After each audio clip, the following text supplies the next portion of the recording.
Hello friends, আজ বানিয়েছি পটল চিংড়ি। অনেকেই অনেকভাবে বানাও, তবে আমি আজ দেখাবো আমি কিভাবে বানাই। চলো তবে দেখে নেওয়া যাক।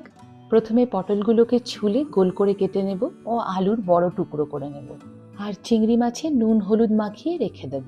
এবারে কড়াইয়ে সর্ষের তেল গরম করে কেটে রাখা পটলের টুকরোগুলো ছেড়ে তাতে নুন ও হলুদ দিয়ে ভালো করে ভেজে উঠিয়ে রাখবো। নেক্সট, নুন হলুদ দিয়ে মাখিয়ে রাখা চিংড়ি মাছগুলো হালকা ভেজে উঠিয়ে নেব।